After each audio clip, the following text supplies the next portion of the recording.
गजेंद्र सिंह खीमसर राजस्थान के स्वास्थ्य मंत्री हैं। पिछले 2.5 साल में राजस्थान की स्वास्थ्य व्यवस्था को लेकर कई बार चर्चाएं हमने की है। न सिर्फ न्यूज़ 24 पर हमने इस राजस्थान के स्वास्थ्य को लेकर चर्चाएं की हैं, बल्कि पूरे प्रदेश में इसको लेकर अलग-अलग तरह से बातें होती रही हैं। कई बार ये कहा गया, जब शुरुआत में कैबिनेट बनी थी, तो इस बात की चर्चा थी कि वरिष्ठों में, पुराने लोगों में गजेंद्र सिंह खीमसर को शामिल किया गया है। यानी कि इसे एक अच्छे रूप में कहा गया। लेकिन बाद में ये कहा गया कि दरअसल गजेंद्र सिंह खीमसर का ध्यान स्वास्थ्य मंत्रालय पर कम और अपने व्यवसाय पर, जो होटल व्यवसाय है उनका, उस पर ज्यादा है। यानी कि गजेंद्र सिंह खीमसर का अपने काम में ध्यान नहीं है, इसलिए स्वास्थ्य व्यवस्था बदहाल है।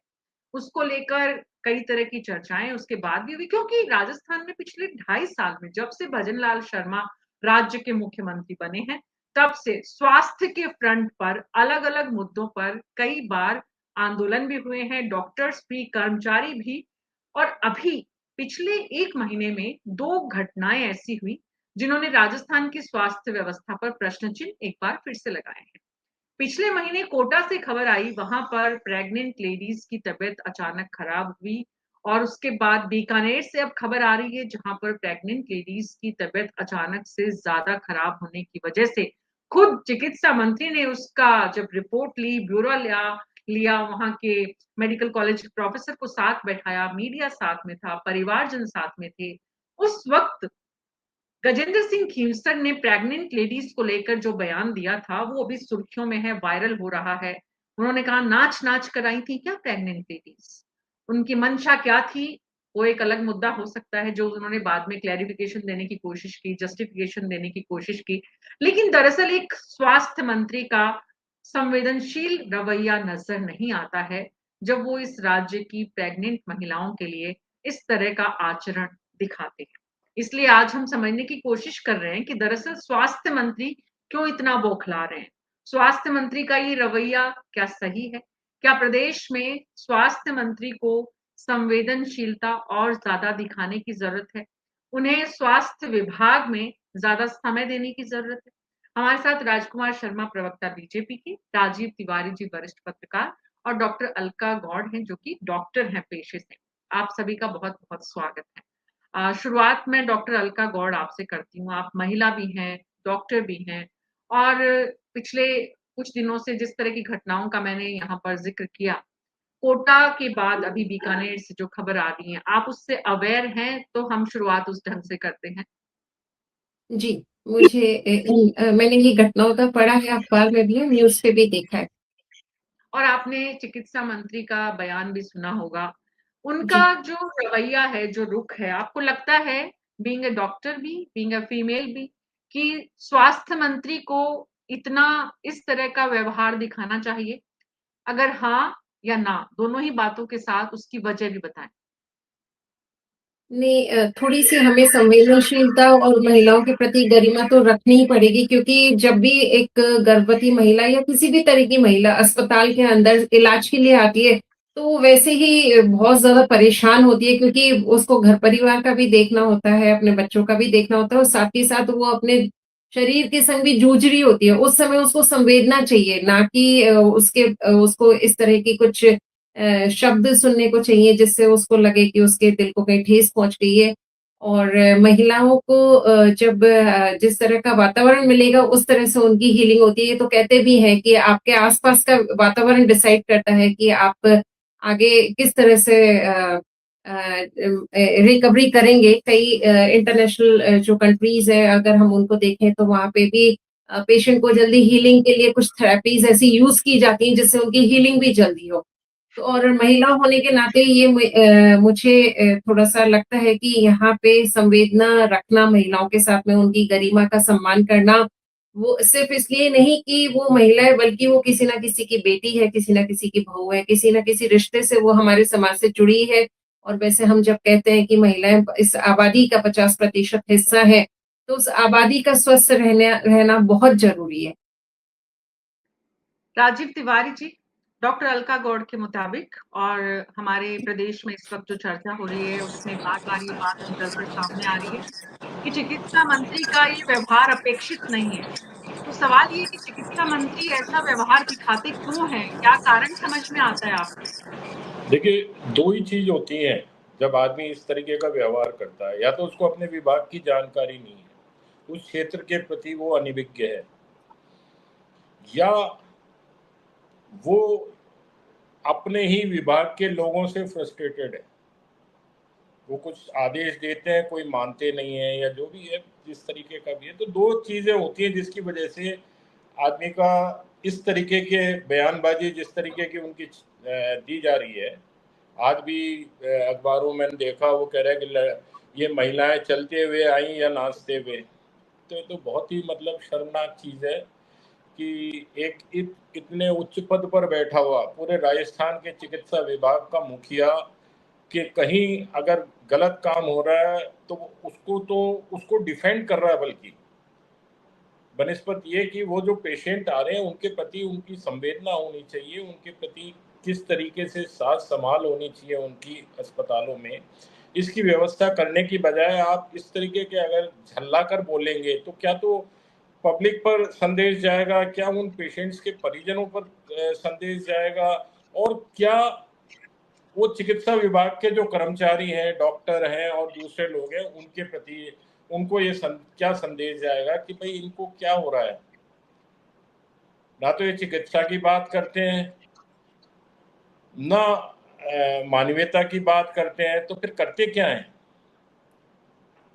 आप देखिए कितने इंसिडेंट्स हो चुके। जयपुर में आईसीयू में आग लगी थी, उसके बाद ये कोटा वाला प्रकरण हुआ, उसके बाद ये बीकानेर वाला हो गया। कोटा में भी इन्होंने कहा था कि आप कोटा जैसा रिपीट नहीं होने देंगे हम कभी, फिर ये बीकानेर में होने लगा। अब बीकानेर में हो रहा है तो आपने बिना जांच के ही हॉस्पिटल को तो क्लीन चिट दे दी, जांच तो हो जाने देते हैं। साफ कह दिया कि पीबीएम में की कोई गलती नहीं है इसमें। तो फिर आखिर पेशेंट जाएंगे कहाँ?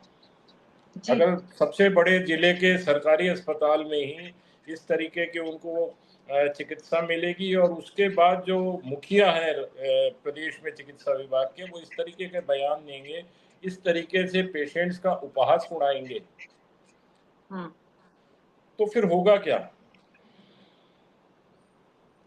उन और आप प्रेग्नेंट देखिए, महिलाओं में शायद कोई बड़े घर आप जो से, निजी किसी हॉस्पिटल्स राजनीतिक हैं, परिवार से, निजी किसी हॉस्पिटल वाले ब्यूरोक्रेटिक जब परिवार से। आंदोलन करते हैं, आप उनके सामने सरेंडर हो जाते हैं।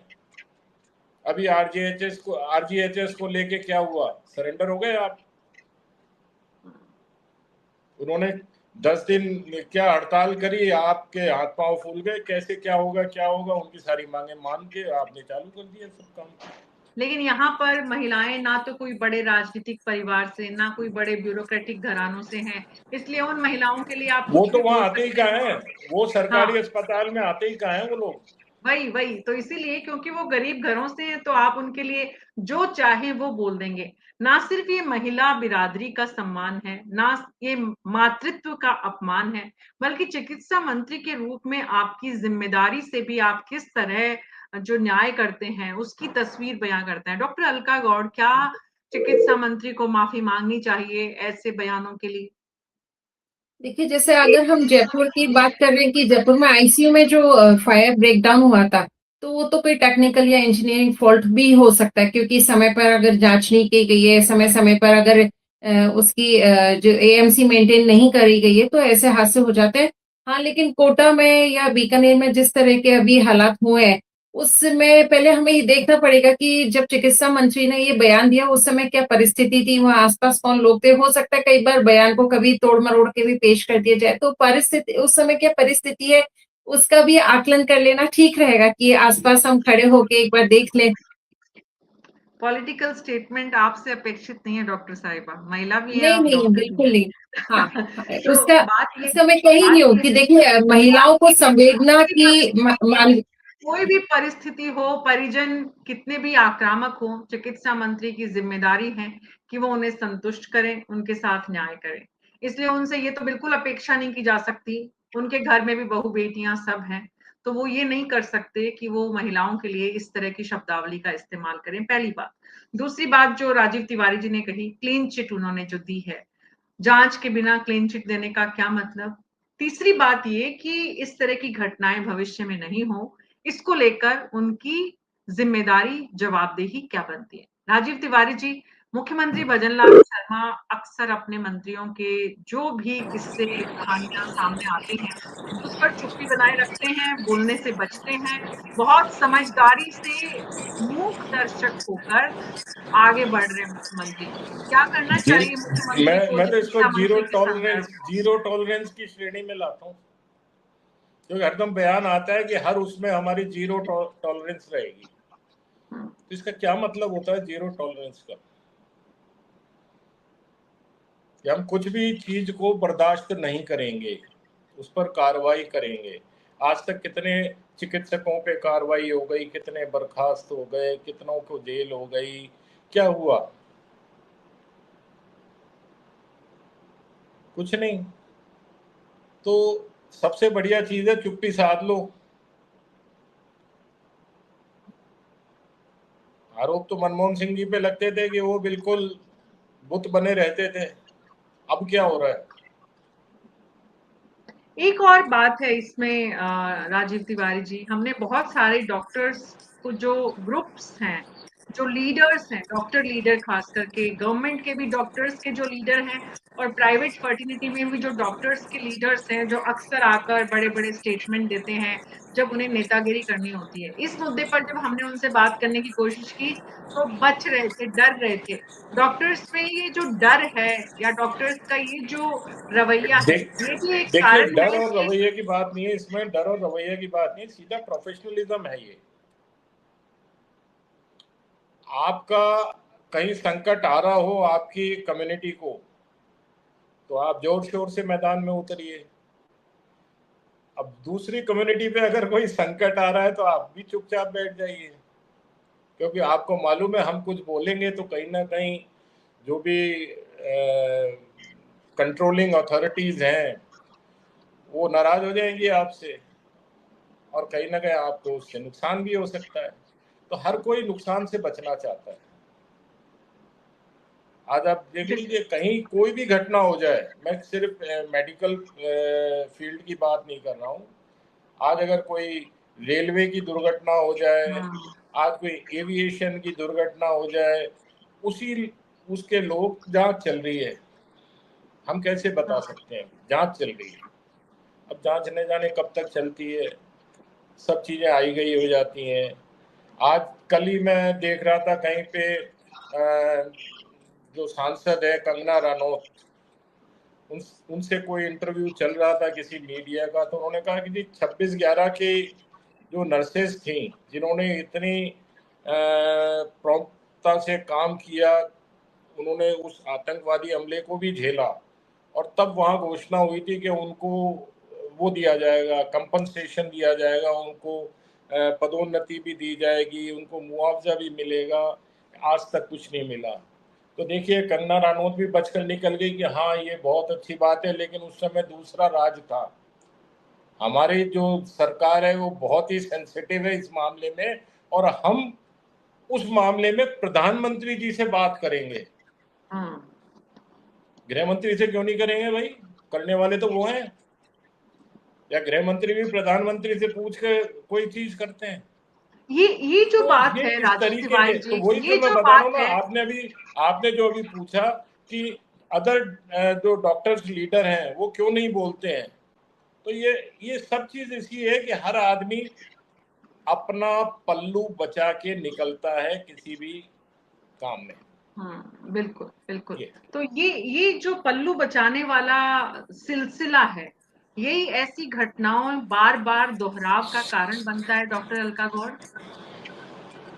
देखिए, कई केसेस में डॉक्टरों पे कार्रवाई भी हुई है, जैसे एक निविक हॉस्पिटल का आपने सुना होगा ताजा इंसिडेंस, तो उसमें जबकि वो प्राइवेट डॉक्टर्स का ही केस था, लेकिन उसमें कार्रवाई भी हुई है, डॉक्टर के ऊपर केस भी लगा है। तो लेकिन हाँ, जिम्मेदारी तो चिकित्सा मंत्री जी को लेनी ही पड़ेगी। और जब महिला की बात आती है, क्योंकि इस सरकार के अंदर महिलाओं के लिए इतना काम किया जा रहा है, तो महिलाओं की गरिमा और महिलाओं के प्रति संवेदनशीलता तो रखनी ही पड़ेगी, और मानवीयता के साथ में इस का ध्यान भी रखना पड़ेगा कि किस तरह से जब महिलाएं, क्योंकि क्या होता है जब एक प्रेग्नेंट महिला अस्पताल आती है तो वैसे भी हार्मोनल चेंजेस होते हैं, तो बहुत सेंसिटिव होती है, साइकोलॉजिकली थोड़ी सी डिस्टर्ब भी होती हैं उस समय। और फिर इस तरह की घटना होने के बाद में परिवार भी सकते में आ जाता है। तो हमें अब थोड़ी बहुत तो ह्यूमैनिटी रखनी पड़ेगी कि इस तरह के केसेस जो है और फ्यूचर में रिपीट नहीं हो, या उनके लिए कुछ करा जाए, या अगर कुछ ऐसा हुआ है तो उसकी दोबारा जांच बिठा दी जाए और निष्पक्ष जांच बिठाई जाए कि उसमें जो डॉक्टर्स का पैनल बनाया जाए। डॉक्टर अलका गौड़, राजीव तिवारी जी ने जो बात कही, डॉक्टर्स को जो बचाने पर उतर जाते हैं, उसकी वजह से इस तरह की घटनाओं में रिपीटेशन ज्यादा होता है। उनमें एक सेंस ऑफ रिस्पॉन्सिबिलिटी नहीं है, या यूं कहना चाहिए किसी तरह का डर नहीं है कि कोई गलती हुई, उन्हें मालूम है कि कोई गलती होगी तो बचा लिया जाएगा। इसलिए कभी किडनी खराब हो जाती है, कभी डेथ हो जाती है। डॉक्टर्स किस किस तरह की गलतियां कर रहे हैं, एक रिकॉर्ड बनाए, एक शो दो इस पे कि डॉक्टर्स ने किस किस लेवल पर किस किस तरह की गलतियां की हैं इस देश में, तो शायद मतलब उससे बड़ा चौंकाने वाला कोई फैक्ट शीट नहीं होगी।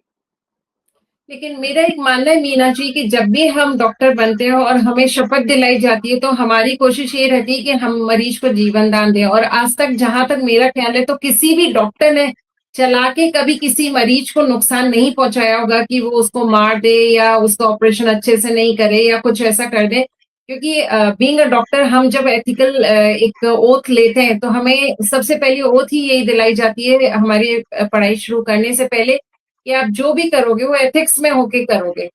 और डॉक्टर भी तो इंसान है, और कोई भी इंसान किसी भी दूसरे इंसान को कभी भी कहीं नहीं, डॉक्टर अलका गौड़, बात ये है कि जी। इंसान है, शपथ भी ली जाती है, लेकिन आप उस शपथ का पालन जिस तरह से, जिस अप्रोच से करते हैं, जिस जिम्मेदारी से करते हैं, जिस कैजुअल अप्रोच से करते हैं, उसमें फर्क आ जाता है। और जिस जिस तरह की घटनाएं हुई हैं वो बताती हैं कि कितने कैजुअल अप्रोच में डॉक्टर्स काम करते हैं, कितने कैजुअल एनवायरनमेंट में काम करते हैं।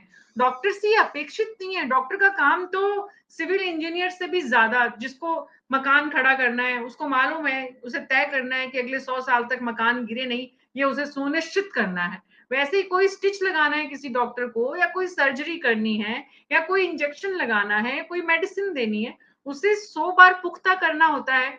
हम कितनी घटनाएं देखते हैं, मैंने कहा ना, अनगिनत शोध हो तो उस पे मतलब चौंकाने वाले फैक्ट सामने आए। कभी मेडिसिन गलत दे दी जाती है, कभी वैक्सीन गलत लगा दी जाती है, कभी सर्जरी के दौरान अंदर कोई सीजर तक छोड़ दी जाती है। इस तरह की घटनाएं कैजुअल अप्रोच के बिना नहीं हो सकती। राजीव तिवारी जी।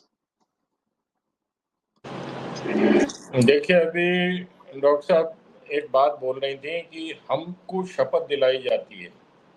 शपथ हर व्यक्ति को दिलाई जाती है, चाहे वो मंत्री जी हो, वो भी लेते हैं शपथ। जब लेते हैं तब समाज के आखिरी तबके तक की हम रक्षा, सुरक्षा और उनकी भलाई के लिए अपना पूरा संविधान के तहत जो भी है उसमें हम काम करेंगे।